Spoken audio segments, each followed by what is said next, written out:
Welcome back to Strict Scrutiny, your podcast about the Supreme Court and the legal culture that surrounds it. We're your hosts today. I'm Kate Shaw. And I'm Leah Litman. We have an exciting two-part episode for you today. The first segment will be the next installation of our series on Project 2025, or Disaster Peace Theater, and we're going to cover foreign policy with the help of a special guest. The next segment will be a special back-to-school segment to welcome all of the incoming and returning law students who are coming back to school. We have a wonderful guest who is going to give you some A-plus advice on beginning your legal careers. But first up, Project 2025. And today, as Leah mentioned, we are going to cover Project 2025 and specifically the foreign policy section of Project 2025, which in the mandate for leadership is called the Common Defense, because they and only they love the Constitution and want everyone to know that. But something that we know enough to know is that sometimes we need to bring in reinforcements, and foreign policy is just outside of our bailiwick. And so we are thrilled to be joined today by Ben Rhodes, who's the former Deputy National Security Advisor to President Obama and co-chair of the organization National Security Action. He is, of course, also the co-host of Crooked's great Pod Save the World podcast. Welcome to the show, Ben. Hey, I'm very excited to be here. I'm going to get smarter just from this conversation. I think we're the ones who will be getting smarter, but I appreciate that anyways. Maybe before we get into the nitty-gritties, though, I want to put one question to you, which is, how scary would it be to give these yokels the nuclear codes and classified documents again? Like, how many more of them will or can be stuffed into bathrooms at Mar-a-Lago?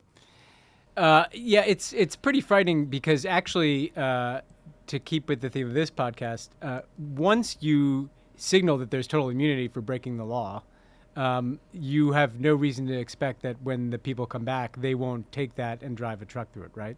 So it's not just that they're the kind of people that put the Iranian nuclear plans in the bathroom at Mar-a-Lago. They're the kind of people who've been told that, oh, that's okay, you can get away with it. There are no rules that apply to you. And so I think that they'll come back this time and they won't even try to cover their tracks. They'll just do whatever the hell they want. And that's what Project 2025 represents. They'll sell the Iranian nuclear plans on True Social or something. Yeah, exactly.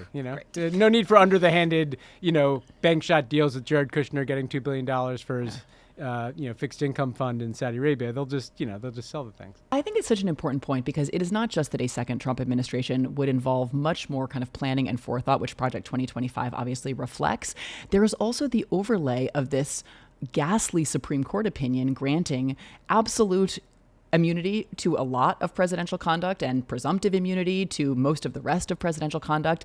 And it just feels like, to the extent there were any constraints in a first Trump administration, both failure to plan and the legal constraints that Trump and others felt themselves to be at least somewhat bound by, all of that is gone. And that's a pretty scary place to be. Okay, Let's turn directly to Project 2025, which really is the gift that keeps on giving. So the Common Defense section lays out plans for the Department of Defense, Department of State, the Department of Homeland Security, the intelligence community, what the plan calls media agencies, and the USAID, the Agency for International Development. So we want to spend a little bit of time on each of these. And maybe let's start with the Department of Defense. DOD and Department of State are grouped together in the introductory section. Ben, what the intro section starts with is this sort of, sorrowful note. Despite such long and storied history, as I'm reading from the introduction here, neither department is currently living up to its standards. The success of the next presidency will be determined in part by whether they can be significantly improved in short order. There are long excursus about how large swaths of the State Department's workforce are left-wing and predisposed to disagree with a conservative president's policy agenda and vision. So I guess maybe how would you describe, generally speaking, what we can glean from this section about what they would do with the Department of Defense and the Department of State? And then we can talk maybe about more specifics. I think that the overriding problem and deeply alarming ideology that's manifested in Project 2025 is, look, even before Trump, right, there's always been this kind of anti-government bureaucracy, anybody that has kind of a career background in the Department of Defense as a civil servant, or even like a career uniformed military officer, or certainly a kind of career foreign service officer, ambassador, that those people don't subscribe to kind of purist conservative ideology. Now, Trump took that to a different level where it became these people won't do everything that I tell them to do because they'll follow the laws, or and I think that therefore there's been a kind of fever dream on the far right for a long time to come in and not just replace the top. So, Kate, you were there during transition in 2008. I think most people don't understand that when a president's elected, a few thousand political appointees replace a few thousand political appointees. Essentially, the tops of agencies get a haircut, and the assistant secretaries of defense and state, they're replaced, or the some of the ambassadors to more political posts are replaced. But essentially, the government continues to function in its own kind of apolitical way. The most aggressive part of Project 2025 is they want to reach deep into these bureaucracies and fire deep into the civil service, clean out anybody that doesn't pass a kind of ideological litmus test or personal loyalty litmus test, and seed all these agencies that are responsible for the nuclear codes, responsible for war fighting, contingency planning, diplomatic relations. They want ideologues in all of those places. And if you don't believe me, look at the end of the Trump administration, where you had like absolute lunatics like this guy Kash Patel, like literally functionally running the Defense Department. So this is the main thing: is taking the kind of career Foreign Service and DoD employees and even uniformed military officers that swore an oath to the Constitution and not Donald Trump, and kind of replace them with your garden variety MAGA people. And they have lists of these people that are ready to move in. This is definitely something that the Project 2025 people, I think, have been extremely focused on, this kind of personnel overhaul issue.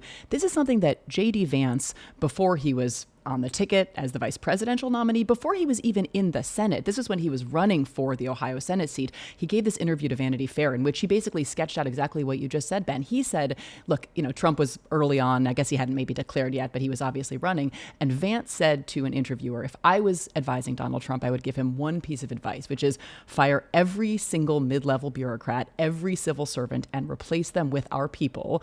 And then when the courts stop you, tell John Roberts, like, okay, you've made this decree, go ahead and try to enforce it. So essentially do this, and then if the law stops you, defy it. And I'm not even totally sure exactly what John Roberts would say in response to such an effort, but I think that this is something that they have been working on for a long time, and it is scary throughout the government, but I think that the stakes are obviously heightened when we're talking about Department of Defense, the Department of State, and the intelligence community. Staffing those places with ideologues could be so dangerous, from a geopolitical perspective. Obviously, it completely disrupts the function of the U.S. government if you replace people that have been there for decades in some cases with people who have no idea what they're doing, and they're interns at the Heritage Foundation. One way to think about this is you could lose tens of thousands of years of experience, and essentially just have a bunch of incompetence and ideologues in these places. The second thing is that is hard to recover from, right? So even if, let's say in the best case scenario, there's only 4 years of Trump, well, you still don't get that back. We will essentially have decapitated our own government. And then the last thing is, take DoD, and this gets even scarier in the intelligence community, which we can talk about. I think that they will appoint and elevate, they will find in the military, and the military has millions of people in it, they will find the most extreme MAGA type people, and they will make them in charge of the military. And I think they have a fever dream of kind of turning the U.S. military into not just an extension of Donald Trump's political interest, but a kind of almost like massive white nationalist militia, And we can talk about personnel policies, because I don't ask, don't tell, and trans issues, and all the steps the military has taken to represent America. They're going to try to turn it into like kind of what like a militia in Michigan looks like, and that is a terrifying thing to consider. Yeah, so they have some specific thoughts on how to, in their view, fix the Department of Defense, and I wanted to at least put some of them to you. So one big plan is targeted at, quote, the Biden administration's vaccine mandates, which the report maintains, quote, have taken a serious toll. So I guess, Ben, how important do you think anti-vaxxers are to military readiness, and do you think it's important for military officers to take orders? I think that they're incredibly important, obviously, because these are people living in close quarters, and these are people that, can obviously, if you, get rid of things like vaccine requirements, you would be like putting the health at risk of all the people there. I think the bigger point is the military can kind of become a place for a certain kind of reverse social engineering for the far right.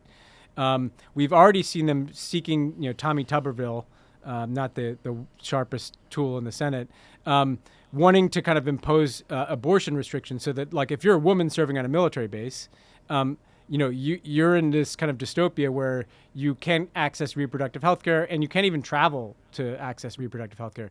All these things, no vaccine mandates in the military, no abortion in the military, no reproductive health care in the military. I would be concerned about things like, can LGBT people serve in the military? I think they will turn, because the military is the institution that you have the most control over, they'll turn it into kind of a right-wing social engineering laboratory. Same thing with veterans, by the way. They're talking about in Project 2025, privatizing VA healthcare, which is a catastrophic idea, So it's using the military as kind of this group of millions of people that you control, and you can kind of do your social engineering, undoing any kind of clean energy uses that the military has. All of these things, they're going to turn the U.S. military into a kind of an extension of their idealized version of, dystopian America. And can I give just a couple of more discrete examples? So there's a line in the chapter that proposes to, quote, audit the course offerings at military academies to remove Marxist indoctrination. And so the natural question is there a lot of Marxist indoctrination happening, to your knowledge, Ben, at military academies right now, such that we need to remove said indoctrination? Yeah, the reading list is not heavy on Marx and Hegel, near as I could tell, at the National Defense University. But the other thing is that the funny thing to me about all these things is that, honestly, I love the military, and it represents all aspects of, they're conservatives and liberals in the military. But the U.S. military and the FBI and some of these agencies that they're constantly attacking, in my experience, were the most conservative institutions in the U.S. government. I mean, this is not the mythology of a woke military is not something I ever interacted with. Agreed. They basically have all this anti-DEI rhetoric. And I do think that it is right that obviously this cartoonish, woke military vision that is laid out in these pages, I think bears a very scant resemblance to reality. But DEI initiatives have been present in the military. And I guess, they basically want to eliminate all of those policies with respect to offices and staff. So I guess what would that mean for the military? And I guess a related question, which you have alluded to, they propose outright to prohibit service by transgender individuals. And I don't actually know what they would seek to do with respect to currently serving trans service members. They would seek to have Trump send a tweet and just fire them all like he tried to do last time. Maybe they just rerun that. But I guess, sort of in a serious way, what would all of that mean for kind of personnel at the military if they were able to implement any of these proposals? No, I think this time it's the same thing about them being more extreme this time. And this time they will fire all the transgender people, and they'll collect lists, and they will probably empower in a thuggish way kind of some of the worst elements in the military to kind of out people, point fingers. And I would truly expect that. In terms of what it means generally, Kate, I think, the military, like any American institution, is behind.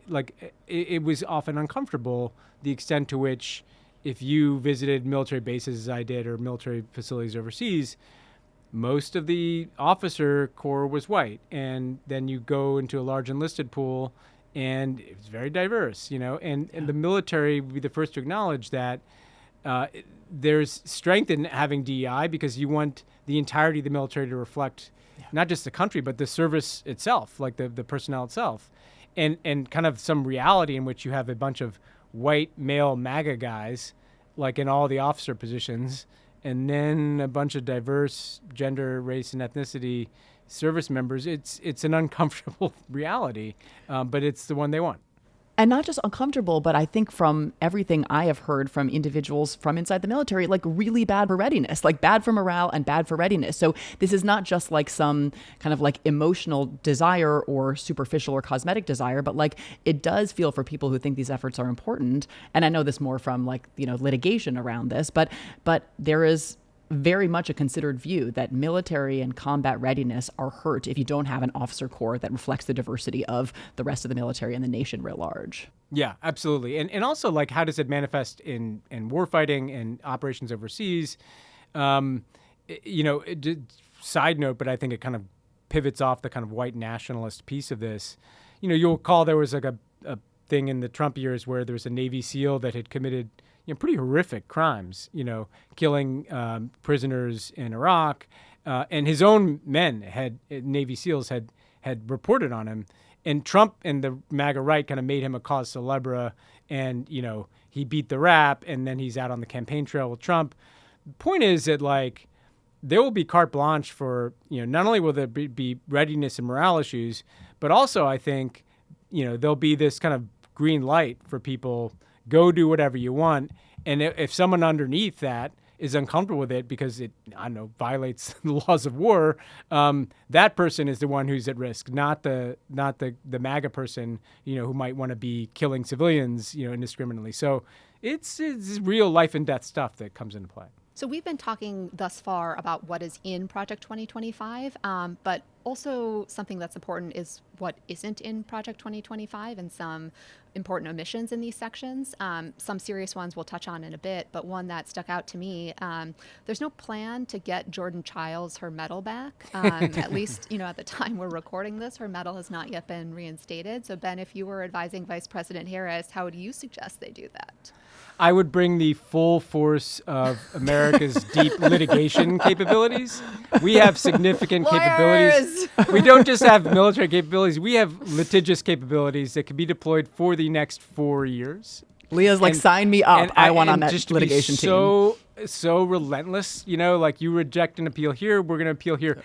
I would like to see this brought up in just about every international tribunal we can find, and just grind them down through litigation, right? It's Jordan's medal, and meanwhile, keep that medal in the meantime. Okay, but in terms of more serious omissions, I am curious, the Department of State section has some interesting and kind of telling both discussions and omissions. And the discussion of Ukraine in particular is fascinating in that, as I read it, it doesn't actually take a position, but outlines several strains of conservative thought, basically outlining one, which would be a more traditional conservative position that Moscow's illegal war of aggression presents major challenges to U.S. interests. And then there's another position presented as an alternative, which is just essentially, to kind of summarize, denies that U.S. Ukrainian support is in the national security interest of America at all. So sort of MAGA forward, Ukraine aid skeptical position. And I don't know if that just reveals internal tensions on the part of the drafters of this and, in the Republican Party writ large. But I don't know what to make of what the position vis-a-vis Ukraine really is. Can you tell?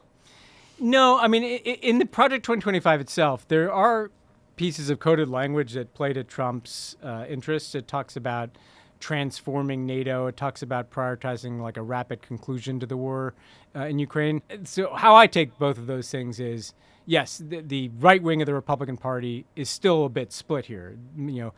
All the momentum is with, Donald Trump and J.D. Vance. And I think the selection of J.D. Vance as his vice president sends a powerful message because J.D. Vance was the most outspoken opponent of aid to Ukraine and has been attacking NATO. But there's still some people in the Heritage Foundation hallways that are more traditionally hawkish. So they may have had to make some allowances for those people. But when you say transform NATO and end the war in Ukraine, the only way to transform NATO is to do what Trump wants to do, which is essentially withdraw U.S. support for NATO. And it talks about moving burdens onto NATO allies and them increasing their defense spending. I think what we can and when you talk about ending the war in Ukraine, that means withdrawing U.S. support and pressuring Ukraine to accept a deal in which Putin essentially has all the territory that they're currently in. And obviously, Ukraine's not going to be integrated into NATO and the European Union with the Trump presidency. So what we're really talking about is the U.S. cutting the cord on Ukraine, cutting the cord on NATO, Trump making an accommodation with Putin, and then being in this very destabilized world in which none of the NATO allies can count on a U.S. security guarantee to come to their assistance if they're invaded. And that is, tantamount to what Trump said out loud, that Putin can do whatever the hell he wants when it comes to Europe and NATO allies. And so I think it's a recipe for, more Ukraines, right? And countries like Georgia, Moldova, potentially NATO states like the Baltic states being, at really serious risk of Russian intervention. Okay, one more question on the State Department discussion, and also a question about an omission, which is that in the Middle East section, there's essentially no discussion of the war in Gaza. And that does strike me as really important, sort of to think about kind of the political dimensions of this for a minute. We know a lot of people in the Democratic Party, in particular, many young people, are horrified by the suffering in Gaza. They hold Joe Biden and perhaps by extension Vice President Harris, at least in part, responsible. But, this document, I think, makes quite clear that there is no reason to expect anything like a humane policy vis-a-vis Gaza in a future Trump administration? So I guess, is the omission revealing, and is there some sort of political meaning to that omission, or sort of how do you read what if anything, they would propose to do in Gaza? Yeah, I think the omission is revealing that they have no interest other than a green light to whatever the right-wing Israeli government wants to do, not just in Gaza, but in the West Bank. And I think one way that I would think about this is, first of all, the people who wrote this are deep in an ideological stew with the global far right, which includes everybody from Viktor Orban and the Hungarians to Bibi Netanyahu and some of the far right in Israel, to people in Latin America. I say this because I believe that the implementation of this agenda is also going to be a permission structure to far-right actors to do what they want. We just talked about Putin, obviously consolidating annexation of Ukraine, messing around in other nearby states. I think it's a green light to the Israeli right wing. This is the time to annex the West Bank. So not just Gaza, but this. When else would you do that? If you're sitting there and you're in the Israeli right wing, which has said out loud that they believe that's part of Israel. Of course, the Trump presidency is when you make your move. And so I think in the Middle East, but also globally, what the destabilizing thing that we can expect in a second Trump term that didn't quite happen in the first Trump term, because there was still, Jim Mattis is at the Secretary of Defense and H.R. McMaster's at the White House. All these conventional people are still around. Well, now it's going to be, I think, free reign and I think in the Middle East, what I'd be worried about is not just obviously the continuation in Gaza, but the West Bank becoming the next venue for a really concerted effort to assert Israeli control. That is terrifying. So I think we briefly wanted to touch on some of the other parts of the Common Defense Plan. So one is the Department of Homeland Security. And to prime listeners for what's coming here, Ken Cuccinelli did this section. This guy has said gay people are harmful to society and as such a repeal birthright citizenship. And this section basically to me reads like how to be cruel in thousands of different ways. Here are just some examples. So it proposed to eliminate T and U visas because it says, quote, victimization should not be a basis for an immigration benefit, end quote. Those visas are for trafficking or crime victims. It also wants to eliminate all of the immigration and customs enforcement memoranda that prohibit ICE personnel from operating in certain sensitive zones, i.e. prohibiting them from doing immigration enforcement, let's say, in hospitals or at police stations or fire stations, which could deter immigrants and non-citizens from being able to use those services. It maintains that ICE should be funded for a significant increase in detentions, and it specifically argues for more detentions of children. It recommends Congress repeal a section of the William Wilberforce Trafficking Victims Protection Reauthorization Act, which provides benefits to unaccompanied non-citizen children. It also calls on Congress to end a settlement and explicitly set terms and standards for family and unaccompanied detention and housing. The Flores settlement has protections against detaining unaccompanied minors and families. So, Ben, is this the foreign policy equivalent of like pro-family policy? Yeah. This is essentially turning the Department of Homeland Security into a mass deportation agency, and that completely empowers ICE and takes off any guardrails. And so I think what you're going to see is a kind of brutalist immigration policy that combines mass deportation with efforts to make life so miserable for anybody who might think of coming here that essentially you're not only closing the doors, but you're punishing people. Some cases, people who've been here, maybe their whole lives. They're just not documented. And I think people have to realize this is going to have knock-on effects, right? There's first and foremost the human cost to these people and their families, millions and millions of people. But also, if the U.S. essentially, as Project 2025 envisions, ends asylum, shuts the border, is throwing immigrants into camps, deporting millions of people, busing into hospitals to pull children out and put them in detention. Again, globally, the immigration system and refugee system that's already been kind of breaking down with 80 to 90 million people displaced around the world, other countries are going to start to do this too. If the U.S. isn't doing our part, you're going to see, I think other countries shutting their door, and you are going to have no safe haven, no asylum for people who've been trafficked, people who've been fought with us in wars in places like Afghanistan, and you're going to have this kind of swelling populations of stateless people with nowhere to go. Now, that is both a humanitarian catastrophe. ultimately it's a security catastrophe too, because that is not a sustainable outcome, particularly with climate change creating more refugees. And so this is not the way to fix the problem. It is cruel and inhumane, but it also, I think, will contribute to global instability in ways that, people aren't really getting their minds around.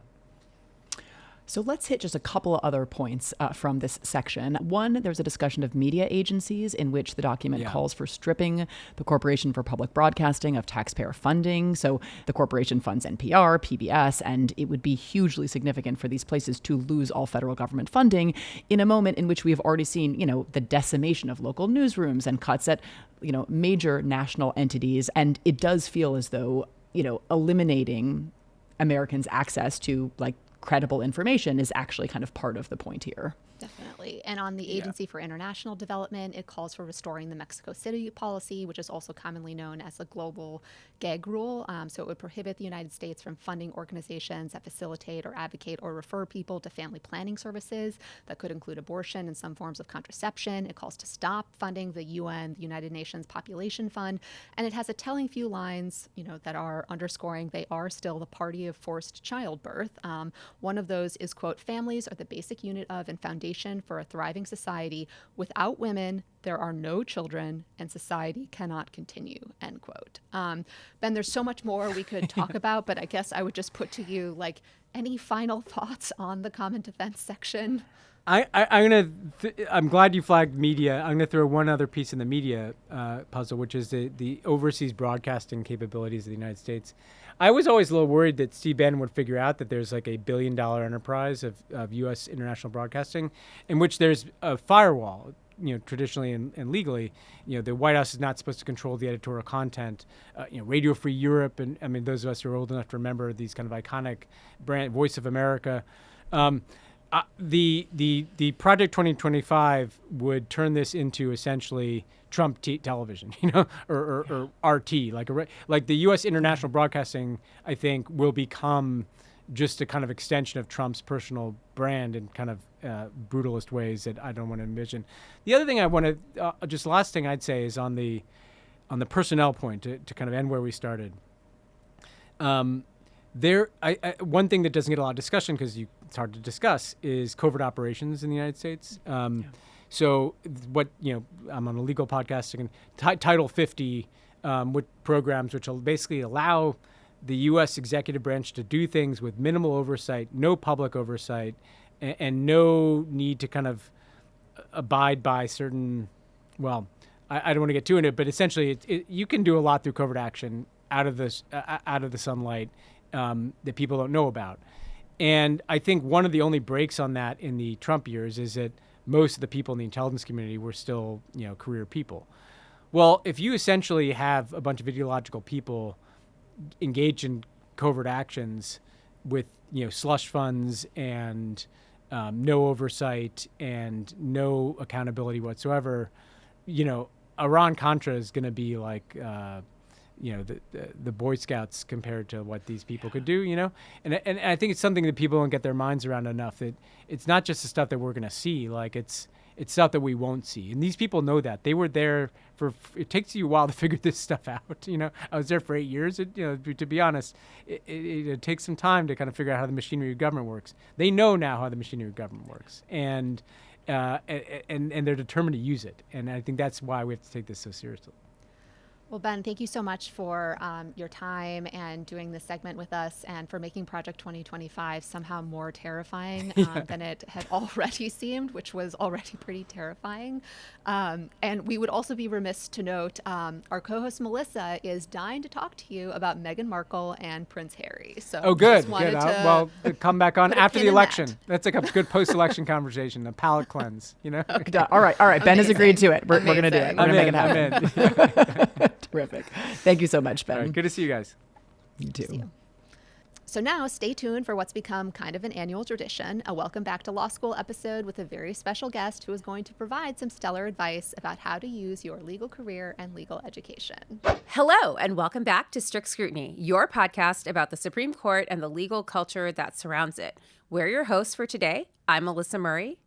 And I'm Leah Litman. And I could not be more delighted about the special guest we have in store for this very special episode. So this episode is designed to bring together two of my deepest loves, the law and reality television. Melissa, I didn't want to necessarily identify reality television as one of your two greatest loves, but if you're happy to own that. Definitely top 5. Okay, well then. Maybe above the law. Greatest loves. Maybe above the law. Two of our greatest loves, and we are going to be highlighting the connections between the two and what the law and reality television can learn from one another, including what reality TV can teach us about the Supreme Court. And to help us with this topic, we have the perfect guest, none other than Meredith Marks, the queen from Salt Lake City. Meredith, welcome to the show. Thank you so much for having me. Excited to be with you. We're so excited because we love anyone with the initials MM. And so I would like to welcome you as a fellow MM, a special welcome to the show. Well, I thank you. I see there's a lot of alliteration going on here. That's why we had to get rid of Kate today. Scrutiny. Maybe we'll bring her back. But for those people who have been missing out, and among those is Kate Shaw, who has been fired from the podcast. For those of you who haven't evolved to the point where you consume reality TV in the same manner you consume Supreme Court opinions, we're here to tell you that Meredith Marks is the woman who can actually do it all. And she does do it all on The Real Housewives of Salt Lake City. So Leah, tell them exactly what Meredith can do.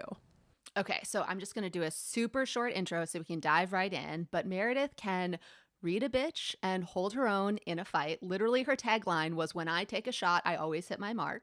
But she also knows how to shut down fights that aren't productive. She's a successful jewelry designer and creator of the Meredith Marks jewelry line. And she is a law school graduate, so really the perfect guest for this occasion. I actually thought when you started that you were going to say this was all about Elena Kagan, who can also read a bitch and hold her own in a fight. And when you got to jewelry line, I was like, okay, not Elena Kagan. Okay, you're right. When we ask Meredith to assign taglines to different Supreme Court justices, I do think that some of Meredith's will be Elena Kagan's, but we'll get to that Okay, later. We'll get there.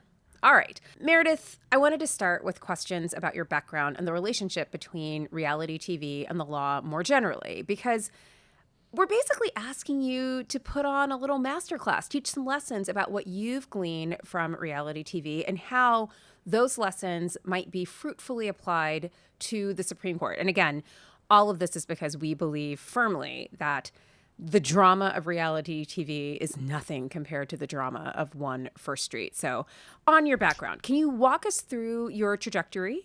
You attended Northwestern Law School like our co-host, Kate Shaw. You guys have had very similar career trajectories. You went to Northwestern Law School. You also got an MBA at Northwestern's Business School. And then you went into jewelry design. And from there, you launched your platform as a reality TV star. So how did all of this happen? Well, it's like everything in life. It just sort of all unfolded and came about. I was in undergrad and I was going to take a criminal justice minor because the criminal law was always very intriguing to me. It was always the criminal mind and how the law works and everything surrounding it. And in order to do that, I would have had to add another year on to undergrad. And so I thought, well, why not apply to law school? I don't know what I want to do anyway. So I did. And during my first semester, I decided to apply to the business school because I still didn't know what I wanted to do. And I was one of the very early people in Northwestern's joint degree program way back when, decades ago, I guess I can say now, unfortunately for me, but that's okay. I completed the program during my time there. I actually started businesses as well. I'm, a very ambitious person. I do not sit still ever, still to this day. And so I had opened one of the first Pilates studios in Chicago, which we later expanded into a full-scale gym with everything from weights to gyrotonics and yoga, whatever, all the above. And then I also started a real estate development company. This is all while you're in school. Yes. It was a little crazy, but a lot of fun. And I'm a bit of a workaholic. That's a fair statement to make. But in any case, I did do all of that and was kind of plowing along and having children. I also had my oldest son Reed, who's not on the show, but he is in existence. I had him while I was still in school. I remember the day that I couldn't fit in the desk anymore because my stomach was too big. So yeah, I kind of just was plowing ahead, plowing forward. And then I had, Brooks and Chloe as well, and was doing all these projects, all this different stuff. And one morning I was mugged walking home from dropping my oldest son off at school on a street that you would think was very safe and never expect anything bad to happen. And it was oddly this wake-up call for me where I decided that I wasn't doing the things I wanted to do, that I wasn't present when I was with my kids, that, I was constantly dealing with contractors and phone calls and this, that, and the other. And so I decided to take some time off. And it was a crazy time, extraordinarily volatile stock market. Similar to what it is these days. And so I was day trading for myself. That's how I was keeping busy. And I eventually decided to start my jewelry brand. Maybe a few years later, Seth told me he was going on a business trip to Hong Kong and India. And I know there's a lot of stones and production and sourcing that goes on. And I was like, you know what? I want to tag along. I think I want to start a jewelry collection. And he thought I was crazy, as did everyone I spoke to. We were in the height of the worst recession of my lifetime, for sure. And I thought, this is the time, because I have no inventory going in, and I can see how it goes and tread lightly. And people who wouldn't have done business with me before were looking for business to do, so kind of like lowered the barriers to entry, and I did it. Okay, so you described your trajectory from college to law school as initially being provoked by an interest in the criminal mind. So is that what also led you to reality television? Or when you were sitting in law school classes, were you like, yes, right, like I am interested in the criminal mind, I will go to law school, and then later on, right, go to reality TV because of the overlap? Yes, I mean, I did not have any clue that the criminal mind would be quite so prevalent in reality television. That was definitely a surprise to me. So my fascination with the criminal mind is what led me to law school. I knew I would never, ever practice criminal law in reality, just because I'm a very afraid person, and I'm already neurotic enough where I move houses every single winter, as you've seen. So I'm very self-protective in that way. So I never would have actually gone down that path, but that was the original intrigue that brought me there, for sure. And no, I did not have any clue that it would overlap with reality TV. That was definitely not what I was thinking. Can I tag on there and ask about your experience in law school? It seems like you and Kate had very different experiences at Northwestern. So I just want to push on this a little bit. Like, is Northwestern where you learned to read a bitch? Is that where you learned to do that in law school? Northwestern taught me legal reasoning, which I would say probably You helps said read a legal bit. reading or legal reasoning? Reasoning. Okay. Not legal reading a bitch. Okay. It's a totally No, different. legal reasoning. But the reality is that is how you read a bitch at the end of the day. If you're going from A to B to C and it makes sense, you're going to win the argument, always, from someone who's just going from A to Z and nobody understands it. Harry Osofsky, this is a great tagline for Northwestern Law School, where you will learn legal reasoning and, incidentally, how to read a bitch. Like, I think that's the line. Correct? Well, I'm I sure was just that they would be very proud of that.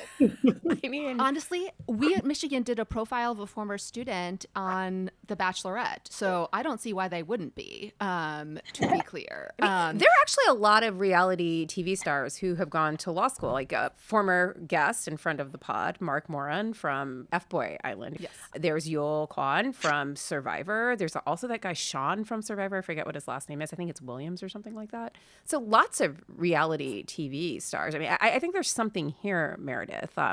Legal reading, writing, and reading a bit is got to be on the curriculum. I think so. I mean, the reality is law school is a way of thinking. Like, it teaches you how to think and how to reason and how to process information, which is crucial to reality television. One other plug for the law school method before we ask you to apply the lessons from reality TV to the Supreme Court. And that is there any sense in which cold calling, that is the Socratic method, where professors just call on students without them volunteering, prepared you to respond to the unexpected from your castmates on reality TV?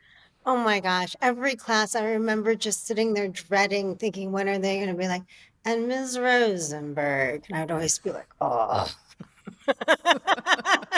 So yes. I love this. Christopher Columbus Langdell walked so Andy Cohen could run. I love this. Exactly. That's exactly what happened. Law school teaches life skills. Life skills. You never know when you're going to be called on to respond. Okay. So I do think now we want to shift to thinking about how your experiences on reality television might translate to the Supreme Court, and specifically what advice you might be able to offer certain Supreme Court justices and or legislators in light of your experiences dealing with all of the drama that is the Real Housewives franchise. So, and you have been able to come out on top of it. So hypothetically, let's say you think one of your work colleagues is leaking things to the press. You think they're probably the source for stories, but you just can't prove it. Like, hypothetically, let's say the Wall Street Journal reported some behind-the-scenes negotiations at the Supreme Court, and it just so happens that one of your colleagues on the court has repeatedly given interviews to the Wall Street Journal, and you think it's them, but you can't prove it. What are you going to do? We go Socratic method entirely. You just start asking a lot of questions, and you kind of have to listen, let them talk, listen, ask more questions, let them talk, and hopefully they trip themselves up somewhere along the way. Would this If they're happen? guilty of it. If they weren't, then they won't trip themselves up because they didn't do it. Could this all be accelerated if you took the person on an all justice field trip, like say to the Cayman Islands, and like there was a yacht and you went on a booze cruise and there was some side drama and then this became the main drama? Do you think that would accelerate the disclosure of the inevitable leaker? I think, as we see on Housewives, girls' trips and alcohol will always accelerate it. I think that's a tip. Right. I think this could be very useful. PIO office, get on it.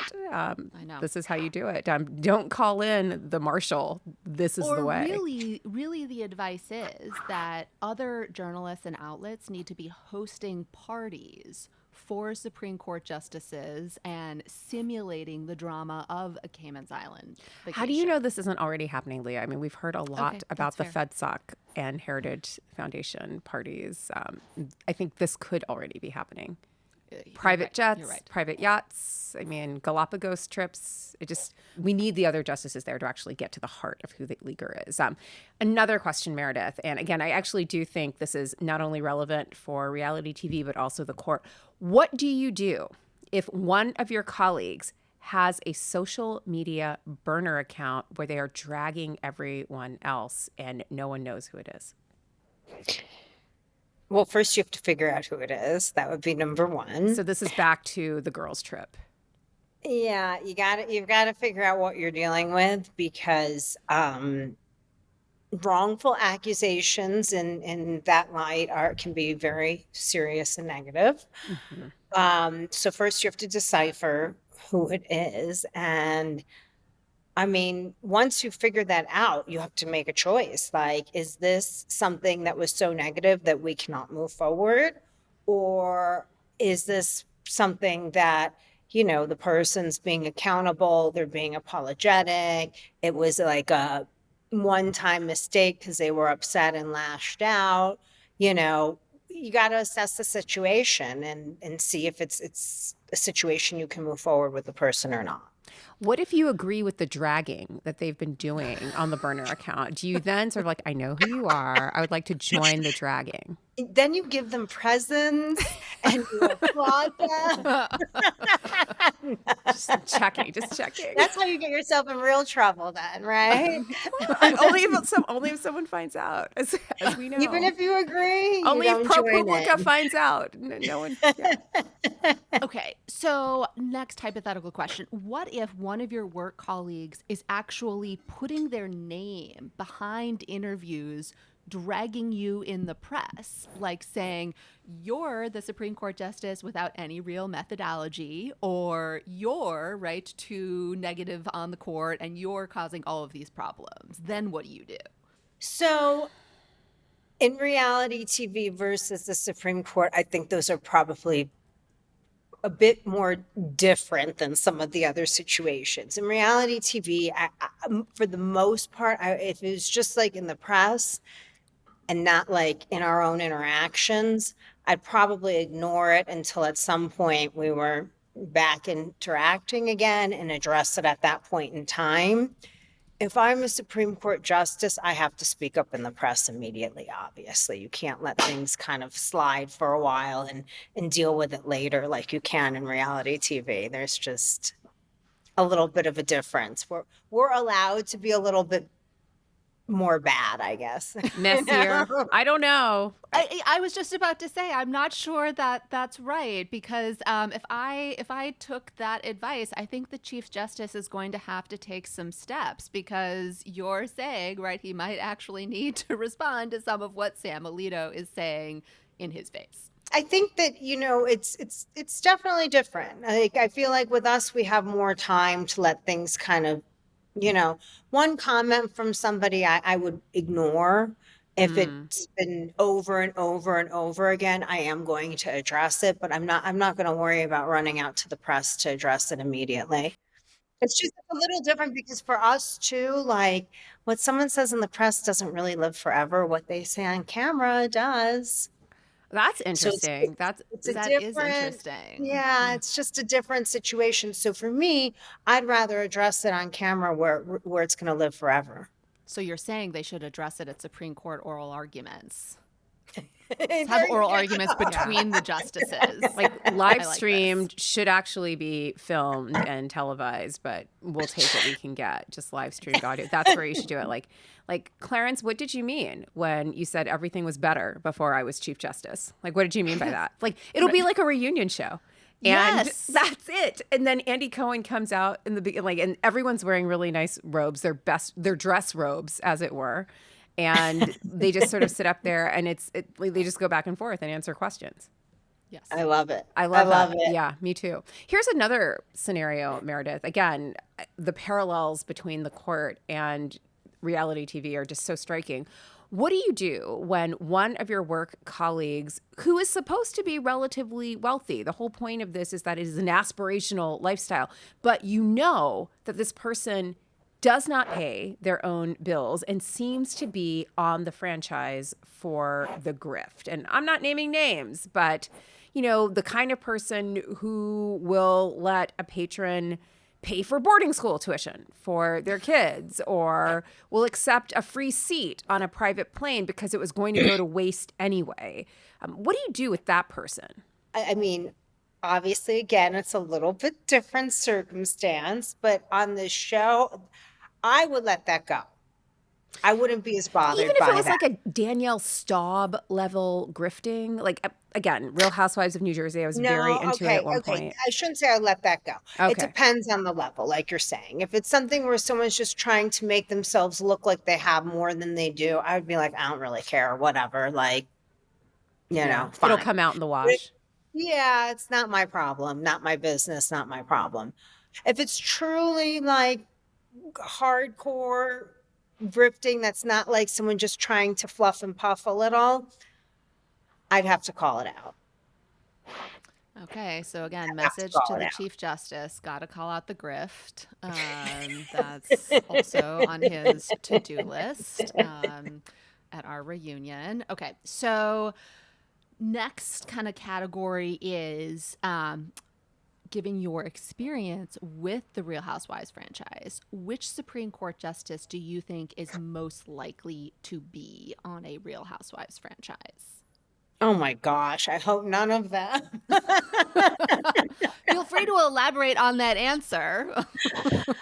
Oh my gosh. Yes. I hope none of them. I do not believe there are Supreme Court justices belong on reality TV at any level. But they're literally living for the drama right now. Like women dying in parking lots, all just drama, drama, drama. Look, if I thought that I had a chance of becoming a Supreme Court justice, I would not have gone on Housewives. Let me say that. Is it really They've already determinative? been confirmed. They've already been confirmed. They can do it. So life tenure. That's true. That's Exactly. true.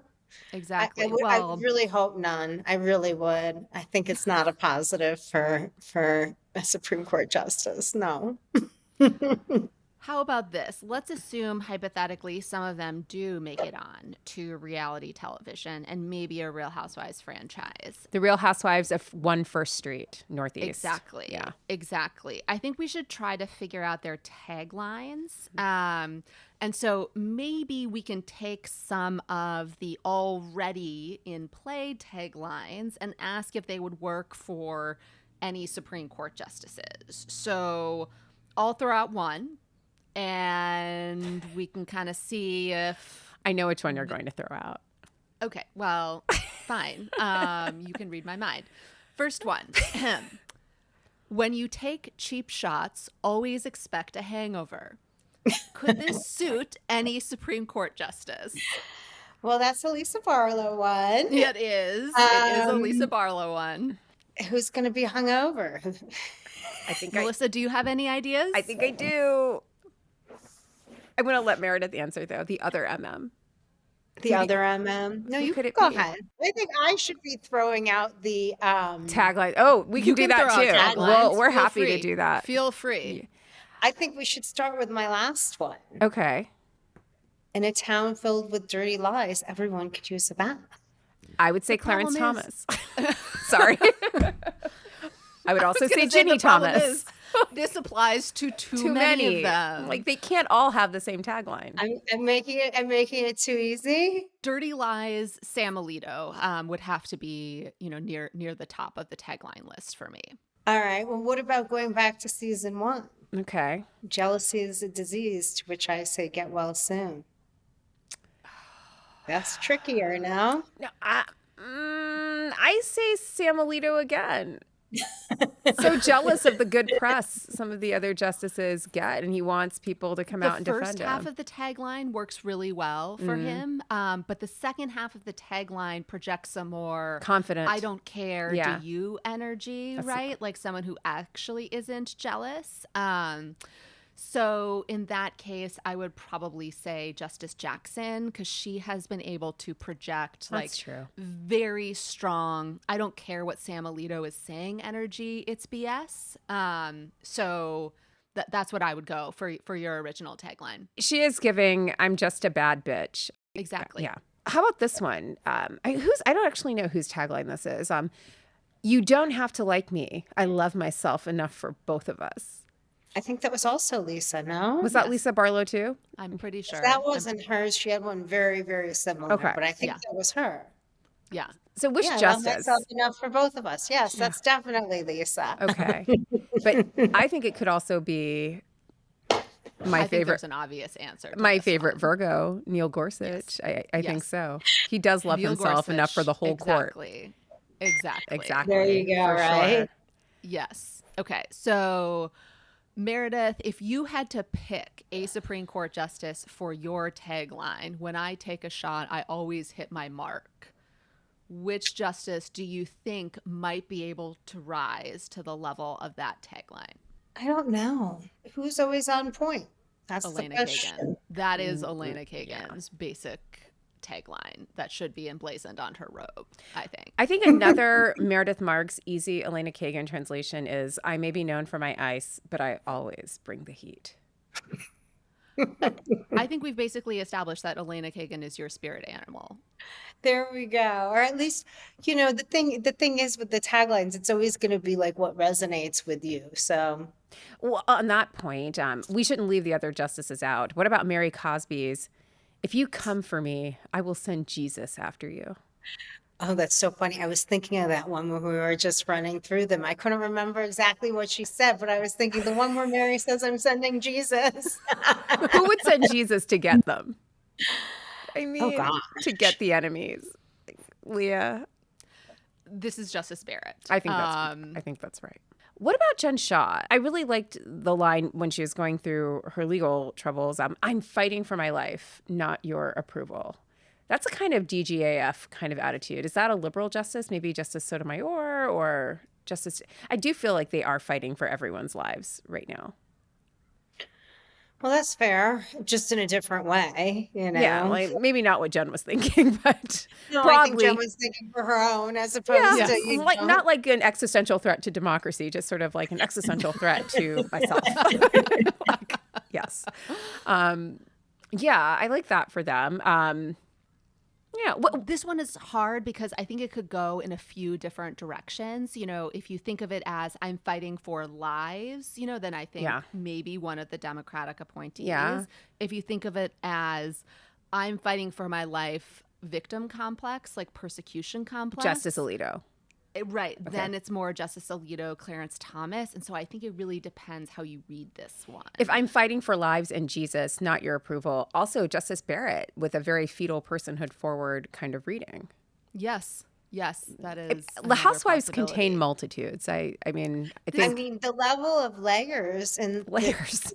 Simple tagline, you know, we can. Like Andy Cohen is like, again, American Academy of Arts and Sciences for Andy Cohen. He's really just undersung, like what he's managed to cultivate here. Absolutely genius.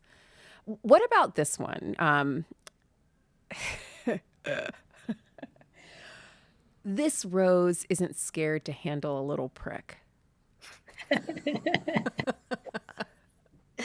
That one always makes me laugh.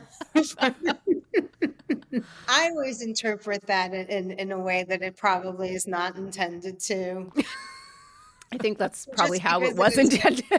I can't help it. So I can't even think about that in terms of I know, it really does melt the brain a little and your eyes to think about it in those terms. Let's just leave that one. It's almost too good. We'll leave that to our listeners' imagination. Leave that one to the imagination. Yeah. I really think we should. We'll leave that to the marshal to discern who is the appropriate bearer of that tagline. So I guess maybe one final question, Meredith, and that is any general words of advice you can offer to Supreme Court justices based on your experience with reality television. I would say actions speak louder than words, which is my mantra, my everything. You know, there's so much fluff and puff and people spewing stuff that they don't really stand behind. So let's see the actions. Instead of some namby-pamby code of ethics adjacent writing, like actually do a code of ethics and then actually apply and use said code of ethics. I think that's a great idea.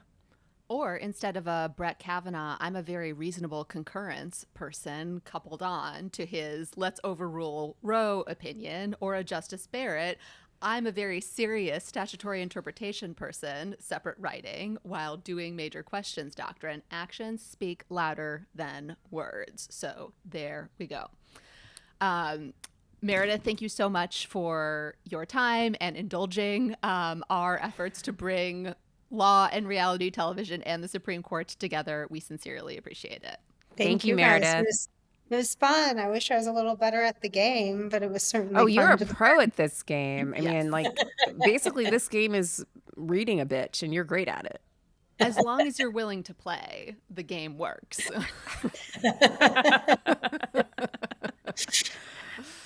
Well, thank you guys so much.